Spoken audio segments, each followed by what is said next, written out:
For Hill ne restera plus rien. Alors, ce qu'on va faire, on le jette sur la planche basse ou on va simplement le sortir. 2 d'entre eux, 250 et puis 2600. Branchez-les, maintenez-les. Depuis plus d'une décennie, Tony Beats est reconnu comme l'une des figures les plus constantes et respectées de Gold Rush. Populairement connu pour son approche audacieuse de l'exploitation minière, sa communication directe et ses fortes valeurs familiales. Il s'est construit un héritage qui a fait de lui un favori des fans. Cependant, les saisons récentes ont apporté des changements notables qui ont inquiété les téléspectateurs de l'émission. La spéculation s'est rapidement répandue dans la communauté de Gold Rush et, après des semaines de silence, Tony a finalement abordé la situation.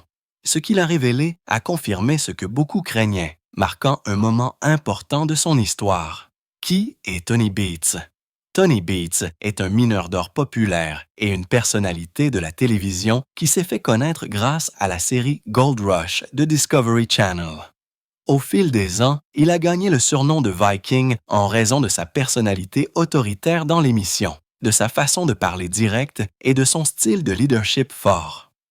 Contrairement à de nombreuses stars de la télé-réalité qui disparaissent rapidement des projecteurs, Tony s'est bâti une réputation durable basée sur une expérience minière réelle et des résultats concrets. Il est né aux Pays-Bas et s'est rendu au Yukon au Canada, où il a commencé à travailler dans l'industrie minière. Grâce à son travail acharné, à sa détermination et à une compréhension claire du fonctionnement des grandes opérations, il est devenu l'une des figures les plus respectées, non seulement dans l'émission, mais aussi dans l'exploitation minière aurifère moderne. Son nom est devenu étroitement lié au succès de Gold Rush, où les téléspectateurs l'ont vu entreprendre des projets ambitieux et relever des défis sans crainte.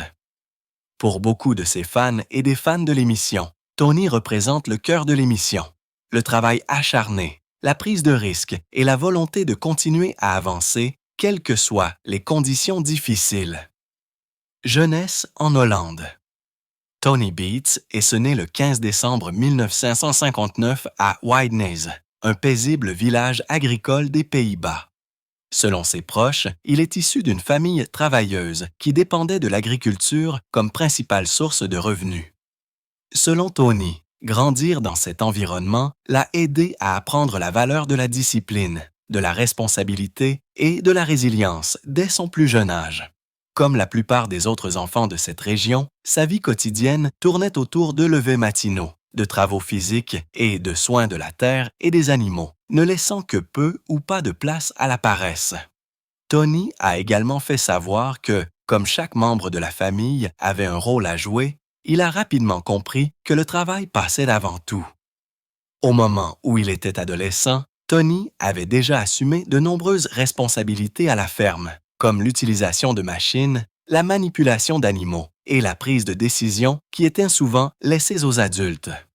On pense que cette exposition précoce au travail a jeté les bases de sa carrière ultérieure dans l'exploitation minière, où les longues heures et les exigences physiques étaient régulières. Il est devenu connu parmi ceux qui l'entouraient pour être volontaire et direct, et ses traits sont ensuite devenus une partie de son image publique à la télévision. La vie à Widenes était limitée en opportunités, car c'était une petite communauté avec peu de place pour la croissance au-delà de l'agriculture. Tony a noté lors d'interviews qu'il s'était rendu compte que s'il restait, son avenir ressemblerait probablement à celui de ses parents, stable mais prévisible. Fr. Pourtant, il voulait quelque chose de plus grand pour lui-même. Et ce désir de changement s'est renforcé après que son père a eu des problèmes de santé, ce qui a fait peser davantage de responsabilités sur ses épaules.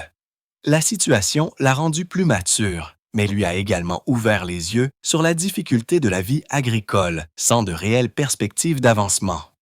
Tony a en outre noté que vers la fin de son adolescence, il avait sérieusement envisagé de quitter les Pays-Bas pour se construire un avenir au-delà des champs et des routines agricoles qu'il avait connues toute sa vie. Pour lui, le Canada se distinguait comme un pays plein d'opportunités, en particulier dans des industries comme la construction et l'exploitation minière. Même si déménager signifiait quitter sa famille, sa langue et sa zone de confort, il a décidé que c'était nécessaire. Cette décision audacieuse a préparé le terrain pour le voyage qui a fait de lui l'un des mineurs les plus reconnus au monde. De la Hollande au Yukon, Tony Beets a quitté les Pays-Bas au début de la vingtaine avec un désir clair de se construire un avenir meilleur. La vie à Wheaton lui avait appris à travailler dur, mais il savait qu'y rester limiterait ses opportunités.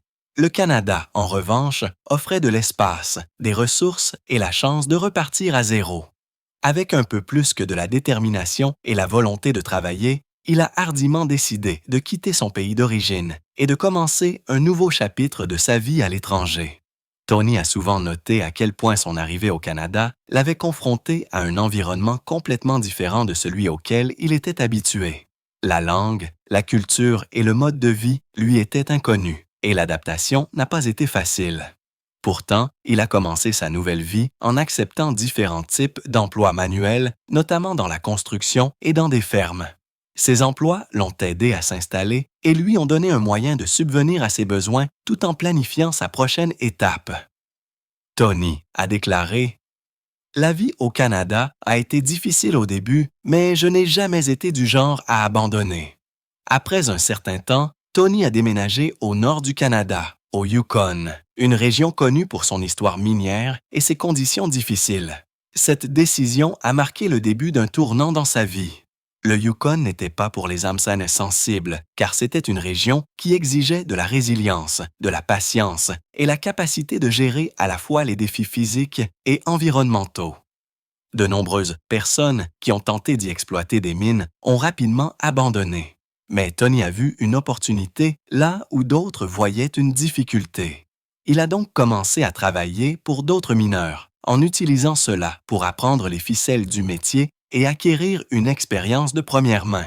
Pour quelqu'un de nouveau dans tout ça, il était évident que ses premières années n'étaient pas sans pas la glorieuse. Travailler comme mineur est intense, mais la paie est modeste et les conditions de vie sont loin d'être confortables. Mais Tony était prêt à essayer de comprendre l'industrie de fond en comble. Progressivement, il a développé une idée claire du fonctionnement des opérations minières, de la manipulation de l'équipement à la gestion des équipes dans les régions éloignées. Au fil du temps, la réputation de Tony au Yukon s'est développée parce qu'il était connu pour être fiable, travailleur et direct. Alors que d'autres étaient incertains quant à leurs décisions, il a pris des décisions pratiques qui l'ont aidé à avancer. Son déménagement de la Hollande au Yukon n'était pas seulement un changement de lieu, c'était la première étape importante vers le statut de l'un des mineurs les plus reconnus de l'exploitation minière aurifère moderne, devenant une légende de la ruée vers l'or. 30 récoltent une heure, mais pour une raison quelconque, une de leurs chaînes s'est cassée et ils... Ouais, alors ils y vont, bien sûr. D'accord. FR. Ainsi, l'ascension de Tony Beets vers la célébrité s'est produite des années après qu'il ait passé des années à travailler pour d'autres mineurs au Yukon, avant d'économiser suffisamment d'argent et d'acquérir suffisamment d'expérience pour diriger sa propre exploitation. Ce fut un tournant important dans sa carrière, car il passait du statut de travailleur sur la concession de quelqu'un d'autre à celui de responsable qui prenait les décisions déterminant le succès ou l'échec. C'était un défi, mais Tony avait passé des années à se bâtir des bases solides grâce à ses années de travail pratique, et cette expérience l'a rendu différent des autres. Au début de la gestion de son entreprise minière, Tony a noté qu'il se concentrait sur l'efficacité et les résultats parce qu'il comprenait comment tirer le meilleur parti de son équipe et n'avait pas peur de prendre des décisions audacieuses. Alors que d'autres hésitaient dans leur choix, Tony prenait des risques qui s'avéraient souvent payants, et ce grâce à sa capacité à s'adapter aux différents défis. Sa façon directe de gérer les gens lui a valu le respect de la communauté minière. Lentement, son exploitation s'est développée, tout comme sa réputation de mineur capable de tenir ses promesses.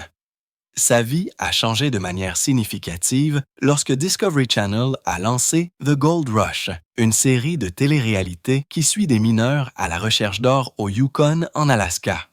La première apparition de Tony dans l'émission a eu lieu lors de sa deuxième saison, qu'il a vu travailler avec l'équipe d'Hoffman. Son approche pragmatique et son expertise évidente en matière d'exploitation minière se sont immédiatement distingués. Il n'a pas fallu longtemps aux téléspectateurs pour remarquer sa personnalité et ses compétences, et il est rapidement devenu l'une des figures les plus commentées de l'émission. Au fil des saisons, Tony est progressivement devenu une figure centrale de l'émission. Et contrairement à certains mineurs qui comptaient beaucoup sur la chance lors de l'extraction minière, Tony s'est concentré sur la planification, la structure et l'intensification de ses opérations. L'un de ses moments les plus mémorables de l'émission s'est produit lorsqu'il a décidé de restaurer et d'utiliser une énorme drague ancienne, un équipement minier d'une autre époque. Beaucoup de gens, y compris les téléspectateurs de l'émission, ont pensé que c'était un projet risqué et irréaliste, mais Tony a persévéré et l'a fait fonctionner. Cette initiative l'a distingué des autres mineurs et a renforcé son image de personne qui voit grand et agit de manière décisive. Sa personnalité autoritaire, sa forte éthique de travail et sa volonté de défier les autres l'ont rendu respecté et parfois craint à l'intérieur comme à l'extérieur de l'émission. Il ne s'intéressait pas à jouer son rôle dans l'émission pour plaire aux caméras. Ce que les téléspectateurs voyaient à l'écran était exactement ce qu'il était, un mineur travailleur et déterminé qui a construit son succès grâce à des années d'efforts honnêtes. Au fil du temps, Tony Beets est devenu plus qu'un simple mineur dans Gold Rush. Il est devenu un symbole d'expérience, de leadership et de persévérance dans l'une des industries les plus exigeantes au monde.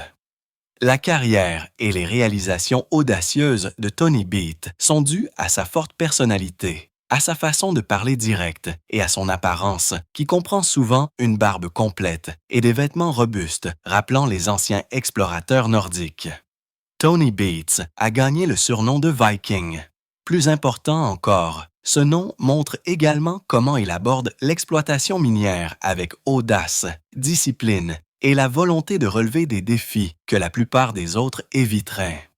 Sa réputation de leader dur et déterminé a fait que ce surnom est resté, tant à l'intérieur qu'à l'extérieur de l'émission. Tout au long de sa carrière de mineur et de patron, Tony a réussi à construire une exploitation minière qui se distingue par son envergure et son efficacité. Et cela s'est produit parce qu'il ne compte pas sur le hasard ou les raccourcis. Au lieu de cela, il dirige son entreprise avec une planification précise, un leadership fort et la volonté de prendre des risques quand et où cela est nécessaire. Cette approche de l'exploitation minière lui a permis de passer d'une petite exploitation à l'un des mineurs les plus prospères jamais présentés dans Gold Rush. L'un des moments les plus marquants de sa carrière a été sa décision de relancer une énorme drague ancienne qui avait été abandonnée pendant des décennies. FR. La plupart des gens pensaient que le projet était trop ambitieux et qu'il ne fonctionnerait jamais en raison de l'âge de la drague. Mais Tony a vu le potentiel de la drague là où d'autres voyaient un échec. Lui et son équipe ont démonté la drague, l'ont transportée jusqu'à sa concession et l'ont reconstruite pièce par pièce. Bien que ce fût une tâche compliquée et coûteuse, il a persévéré jusqu'à ce qu'elle soit pleinement opérationnelle. Cette décision a augmenté sa production d'or et a démontré sa capacité à penser différemment et à relever les défis avec confiance, en ignorant ce que les autres disaient. Les opérations de Tony ont toujours été classées parmi les meilleures productions de l'émission. Il gère plusieurs équipes et de gros équipements, veillant à ce que chaque partie de son processus d'extraction minière soit contrôlée et efficace. Son style de leadership est direct et exigeant, mais il donne des résultats. Ceux qui travaillent avec lui ont noté qu'ils savent qu'il attend un effort total, tout comme il donne le sien. En dehors de la télévision, Tony est un homme très respecté dans la communauté minière pour sa connaissance approfondie et son expérience pratique de l'extraction de l'or. Il a passé des décennies de sa vie à comprendre la terre, les machines et la logistique nécessaires pour réussir dans les conditions difficiles du Yukon. Ces réalisations ne sont pas le résultat d'un coup de chance ou de la célébrité télévisuelle, mais le produit d'un travail constant, de décisions intelligentes et de l'attitude intrépide qui lui a valu le nom de Viking. La femme et les enfants de Tony Bates. La réputation de Tony Bates, homme dur et intrépide, est également due à sa solide fondation familiale qui le soutient depuis des décennies. Sa femme, Minnie Bates, est sa partenaire de vie et d'affaires depuis plus de 40 ans. Les deux se seraient rencontrés adolescents aux Pays-Bas où ils étaient voisins et au fil du temps, leur amitié s'est transformée en une relation solide. Lorsque Tony a décidé de quitter la Hollande pour de meilleures opportunités, Minnie l'a soutenu à chaque étape du chemin. Elle a déménagé avec lui au Canada et ensemble, ils ont construit une nouvelle vie à partir de zéro. Minnie joue un rôle important dans l'entreprise minière familiale, car elle n'est pas seulement la femme du Viking. Elle gère également les finances de l'entreprise, s'occupe des tâches administratives et veille à ce que l'ensemble de l'opération soit organisé. Minnie a également un esprit vif pour les chiffres et une approche pratique pour aider à équilibrer le style de leadership audacieux de Tony. De nombreux téléspectateurs de Gold Rush l'ont vu intervenir pour aider à prendre des décisions importantes, prouvant qu'elle est un élément essentiel de leur succès. Le couple a 4 enfants, Monica, Kevin, Mike et Bianca. Chacun a grandi entouré de machines lourdes, de longues heures de travail et du style de vie exigeant des champs. Miniers, du Yukon. Au fil du temps, plusieurs de leurs enfants se sont directement impliqués dans l'entreprise familiale, à commencer par Monica Bates, l'un des jeunes visages les plus reconnaissables de Gold Rush. Elle a commencé à travailler dans les mines à un jeune âge et a rapidement prouvé qu'elle pouvait gérer l'environnement difficile, comme son père. On l'a vu utiliser de l'équipement, gérer des équipes et travaille souvent aux côtés de son père sur le terrain. Kevin Bates, le deuxième enfant, a également assumé un rôle de leadership au sein de l'opération. Il est connu pour être compétent en matière de machines et de techniques minières, et il supervise souvent les tâches quotidiennes et contribue à assurer le bon déroulement de la production. Kevin est suivi par Mike Bates, qui fait également partie de l'équipe et a montré une solide compréhension du style minier de la famille. Fr. Bianca Bates est la dernière des enfants et, contrairement aux autres, elle préfère rester en dehors des projecteurs et est moins impliquée dans le travail minier que ses frères et sœurs. La famille Bates est connue pour son style de communication directe. Bien que des disputes et des débats surviennent entre eux, en particulier dans des situations de forte pression, ils les surmontent avec respect et avec un objectif commun de faire face à toute situation qui se présente à eux. Ce qui les maintient forts, c'est leur confiance mutuelle et leur engagement commun envers l'entreprise qu'ils ont construite ensemble. La relation de Tony et Minnie est un rare exemple d'un couple qui non seulement partage sa vie personnelle, mais qui dirige également avec succès une grande entreprise côte à côte. L'implication de leurs enfants a fait de l'exploitation minière de Bates plus un héritage familial qu'une entreprise. Cette structure soudée a aidé Tony à maintenir sa position de l'une des figures de proue de l'exploitation minière au Yukon pendant tant d'années. L'empire de la famille Bates. La famille Bates a transformé ce qui a commencé comme une simple exploitation minière avec Tony Bates en un empire familial structuré qui s'étend sur plusieurs concessions et implique plusieurs générations travaillant ensemble. Tony Bates est au centre de cet empire minier, mais c'est un effort d'équipe qui comprend sa femme, Minnie, et leurs enfants. Au fil des ans, ils ont soigneusement développé leurs opérations au Yukon, sécurisant des terrains miniers précieux et investissant massivement dans l'équipement pour maintenir leur niveau de production élevé. Contrairement à de nombreuses équipes minières qui comptent sur une aide extérieure, la famille Bates garde la plupart de son travail en interne. Chaque membre de la famille a un rôle spécifique qui contribue au bon fonctionnement de l'entreprise. Minnie s'occupe de l'aspect financier et administratif pour s'assurer que l'entreprise reste organisée et rentable. Tony supervise les décisions stratégiques telles que les plans d'expansion et les améliorations majeures de l'équipement. Leurs enfants gèrent des aspects clés des opérations quotidiennes, de l'exploitation des machines à la supervision des équipes, ce qui donne à l'entreprise la stabilité et la continuité dont elle a tant besoin. La principale base d'opération de la famille est située dans la région du Klondike au Yukon, une région connue pour ses riches gisements d'or. Au fil des ans, ils ont étendu leur portée en acquérant de nouvelles concessions et en prenant des risques calculés sur des projets à grande échelle pour maximiser leurs profits. L'un des exemples les plus notables a été la décision de Tony de relancer et d'exploiter l'ancienne drague, ce qui a nécessité un investissement financier et une confiance dans les capacités de son équipe.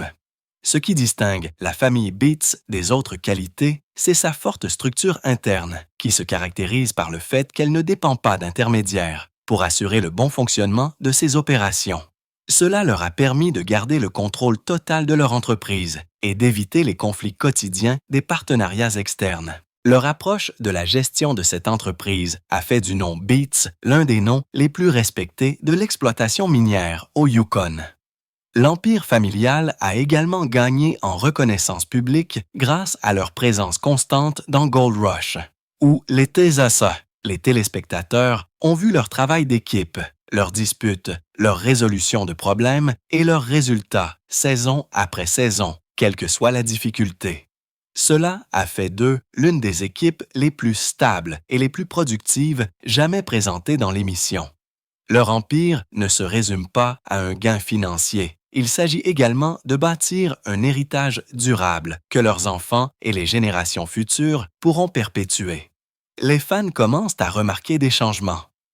Au cours des dernières saisons, les téléspectateurs fidèles de l'émission ont commencé à remarquer des changements clairs dans l'apparence, le niveau d'activité et la présence générale de Tony Beats dans l'émission. Tony, qui est connu pour son style de leadership pratique et sa personnalité autoritaire, a toujours été une force visible sur ses sites miniers. Cependant, les fans ont commencé à remarquer qu'il apparaissait moins fréquemment dans certaines scènes. Et lorsqu'il apparaissait dans l'émission, son énergie semblait plus mesurée par rapport à ses premières années dans l'émission. FR. Des commentaires ont commencé à apparaître sur les plateformes de médias sociaux comme Instagram, Facebook et Reddit, les téléspectateurs soulignant que Tony ne conduisait pas d'engin lourd et ne faisait pas la plupart des choses qu'il faisait lui-même aussi souvent qu'avant. De nombreux adeptes de longue date ont noté sur ces plateformes qu'ils ont observé comment il passait plus de temps à superviser les opérations à distance, plutôt que d'être au cœur des choses comme il le faisait auparavant. Certains ont également noté de légers changements dans son apparence physique, suggérant qu'il semblait avoir perdu du poids et qu'il paraissait un peu plus âgé que lors des saisons précédentes. Il n'a pas fallu longtemps pour que ces observations mènent naturellement à des spéculations. Tony a construit son image de Viking du Yukon, un homme qui affronte un terrain difficile, des conditions météorologiques rigoureuses et des machines massives sans reculer. Il était donc tout naturel que lorsque les fans ont commencé à remarquer ces subtils changements, ils se demandent si quelque chose de plus important se passait en coulisses. Était-ce l'âge, la santé ou simplement un changement dans la façon dont il gère ses opérations? Telles étaient les questions constantes qui tourmentaient les médias sociaux. Les plateformes de médias sociaux et les forums de discussion consacrés à Gold Rush se sont enflammés avec des fans désireux de partager leurs réflexions. Certains pensaient que Tony se retirait simplement pour permettre à ses enfants d'assumer davantage de responsabilités de leadership. En revanche, d'autres craignaient qu'il n'y ait des raisons personnelles ou autres liées à sa santé derrière ces changements. Bien que rien n'ait été confirmé à ce moment-là, ces premières observations ont préparé le terrain pour les rumeurs qui se sont rapidement répandues. Des rumeurs se répandent dans la communauté de Gold Rush. Alors que les fans en ligne continuaient de parler des changements notables dans l'apparence de Tony Beats et de son rôle dans l'émission, des rumeurs se sont rapidement répandues dans la communauté de Gold Rush. Les forums en ligne, les groupes de médias sociaux et les pages de fans se sont remplis de discussions, de théories et de spéculations. Certains téléspectateurs pensent que Tony pourrait être confronté à des problèmes de santé, ce qui serait normal compte tenu du temps qu'il a passé à extraire de l'or. En revanche, d'autres ont suggéré qu'il se préparait à se retirer de son rôle de mineur à temps plein et à laisser ses enfants assumer davantage de responsabilités. Quelques messages affirmaient que des membres de l'équipe avaient été laissés. Entendre que quelque chose de grave était arrivé à Tony en coulisses, bien qu'aucune source officielle n'ait confirmé ces affirmations. D'autres ont pointé du doigt des épisodes spécifiques où Tony semblait moins actif pendant l'émission, utilisant ces moments comme preuve pour étayer leurs hypothèses. Dans les cercles de fans, même de petits changements peuvent se transformer en de grandes histoires. C'est précisément ce qui s'est passé dans le cas de Tony. Mais cette spéculation ne se limitait pas à sa santé, car certaines personnes pensent que Tony pourrait planifier une retraite progressive après avoir passé des décennies à effectuer des travaux physiquement exigeants au Yukon. D'autres pensaient qu'il restructurait peut-être ses opérations étant donné que ses enfants, Monica, Kevin et Mike, étaient devenus plus impliqués dans la gestion quotidienne de l'empire familial. Parce que Tony a toujours été direct et qu'il n'est pas du genre à colporter des rumeurs, il est resté principalement silencieux pendant cette période. Pourtant, son silence a ajouté de l'huile sur le feu des discussions et des rumeurs, certains fans craignant qu'une tragédie ne se profile à l'horizon, espérant être mis au courant de ce qui allait arriver afin de pouvoir se préparer. Au fil du temps, les rumeurs se sont amplifiées, rendant les fans anxieux d'obtenir de vraies réponses de Tony ou de sa famille. Tony Beats confirme la nouvelle. 9h du soir, et c'est à ce moment-là que je m'évanouis. C'est à ce moment-là que je me réveille à 6h du matin. Soyons honnêtes. Ce qu'il fait, c'est qu'après avoir regardé et écouté pendant des semaines les spéculations croissantes et les discussions en ligne constantes, Tony Beats a finalement abordé la situation pour mettre fin à la vague de rumeurs qui l'entouraient. FR. Avec une franchise à laquelle les fans s'attendent sans de lui dans tout ce qu'il fait, Tony a confirmé que les changements que les gens ont remarqués étaient fondamentaux. Il a expliqué qu'il traversait une période personnelle et familiale qui l'obligeait à se retirer légèrement de son rythme habituel et intense sur les terrains mines. Tony a précisé que, bien qu'il reste profondément impliqué dans ses opérations minières, il a commencé à adapter sa façon de travailler parce que l'âge et les années de travail physiquement exigeants dans les conditions difficiles du Yukon ont eu des conséquences sur lui. Plutôt que de se forcer au même rythme que dans sa jeunesse, il a transféré davantage de responsabilités pratiques à ses enfants expérimentés. Selon lui, cette transition fait partie de son plan à long terme, visant à maintenir la solidité de l'héritage de la famille Beats, tout en permettant à la prochaine génération de diriger plus activement, avec peu ou pas de supervision de la part de l'ancienne génération. Il a également reconnu que certaines affaires personnelles au sein de la famille nécessitaient son attention, ce qui signifiait qu'il ne pouvait pas toujours être sur le terrain aussi fréquemment qu'avant. Bien qu'il ne soit pas entré dans les détails, son ouverture a contribué à dissiper bon nombre des rumeurs les plus folles qui s'étaient répandues en ligne. Tony a rassuré les fans en leur disant qu'il ne quittait ni l'exploitation minière ni l'émission. Au lieu de cela, il s'adaptait simplement à une nouvelle phase de sa vie et de sa carrière. Il a souligné sa confiance en ses enfants, déclarant qu'ils étaient devenus des leaders compétents qui comprennent l'entreprise et la terre. En confirmant la nouvelle de sa manière directe habituelle, il a calmé de nombreux fans qui avaient craint le pire. Réaction et héritage durable de Tony Beats. La confirmation de Tony Beats a suscité une vague de réactions émotionnelles de la part des fans, des autres mineurs et des téléspectateurs de Gold Rush sur Discovery Channel qui avaient suivi son parcours depuis ses tout débuts jusqu'à ce jour. Beaucoup ont exprimé leur soulagement que la situation ne soit pas aussi tragique que les rumeurs précédentes le suggéraient. D'autres ont partagé des messages de soutien et de respect, reconnaissant qu'après des décennies de dur labeur dans certaines des conditions minières les plus difficiles sur Terre, il était tout à fait logique que Tony ralentisse et laisse ses enfants assumer davantage de responsabilités. En même temps, il les supervisait à distance.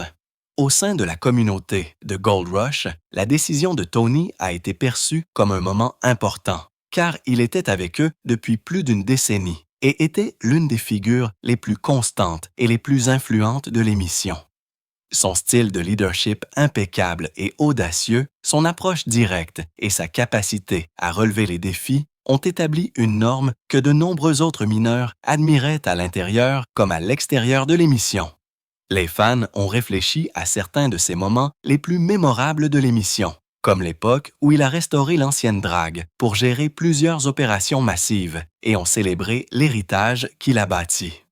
Les observateurs de l'industrie et les téléspectateurs ont également souligné comment Tony a transformé son entreprise familiale en quelque chose de plus qu'une simple exploitation minière. Il a bâti une entreprise multigénérationnelle pour sa génération et les générations à venir, montrant ce que la détermination, la planification et le travail d'équipe peuvent accomplir. En confiant progressivement davantage de responsabilités à ses enfants tout en restant impliqué, Tony assure l'avenir de l'héritage de la famille Beats sans pour autant s'en aller complètement. Les médias sociaux ont été inondés de messages de soutien de fans du monde entier, dont beaucoup ont qualifié Tony d'icône de l'exploitation minière aurifère moderne et de symbole de détermination. Des milliers de personnes ont utilisé leur plateforme pour partager la façon dont son histoire a touché leur vie. Des aspirants mineurs aux jeunes entrepreneurs et aux familles qui ont vu en lui la valeur de la persévérance, son parcours, disent-ils, a inspiré des personnes bien au-delà du Yukon, rappelant à chacun que le succès n'est jamais une question de chance ou de timing, mais de travail acharné, de résilience et de courage de continuer à avancer, même lorsque les chances semblent impossibles. Au fil des ans, Tony est devenu plus qu'un simple visage familier dans Gold Rush. Il est devenu une partie intégrante de l'émission. Sa présence, son attitude pragmatique et sa détermination inébranlable ont façonné la série et la perception moderne de l'extraction de l'or. Les téléspectateurs l'ont vu surmonter d'innombrables défis. Fr. Des pannes d'équipement et des conditions météorologiques difficiles aux complexités de la gestion d'une entreprise multigénérationnelle, Tony a montré à travers tout cela ce que signifie vraiment le leadership. Équilibrer le poids. De la responsabilité avec la profonde fierté de voir le travail acharné porter ses fruits. Même s'il a ajusté son rôle dans et hors de l'émission, l'influence de Tony reste aussi forte que jamais. Son héritage n'est pas défini uniquement par l'or qu'il a extrait du sol, mais par ses leçons partagées, l'importance de la vision, le pouvoir du courage et le lien familial indéfectible. Son histoire nous rappelle que la vraie richesse ne se mesure pas en onces d'or, mais dans les personnes que vous élevez et la marque que vous laissez derrière vous. Pour beaucoup, le nom de Tony est devenu synonyme d'ambition, de force et d'authenticité. Il a montré que le succès ne consiste pas à prendre des raccourcis, mais à construire quelque chose qui dure. Une entreprise, une famille, un héritage. Alors que la prochaine génération s'avance pour poursuivre le travail qu'il a commencé, son exemple continuera de la guider, résonnant à travers les mines, les machines et les rêves de ceux qui osent sonder, creuser, pour trouver quelque chose de plus grand que l'or. Nous aimerions savoir ce que vous pensez de l'histoire de Tony, de ses jours aux Pays-Bas à son choix de déménager au Canada. Alors, partagez vos réflexions dans les commentaires ci-dessous. Si vous avez aimé cette vidéo, n'oubliez pas de la liker, de la partager et de vous abonner à la chaîne pour découvrir d'autres histoires comme celle-ci. Et avant de partir, assurez-vous de cliquer sur la vidéo qui s'affiche sur votre écran.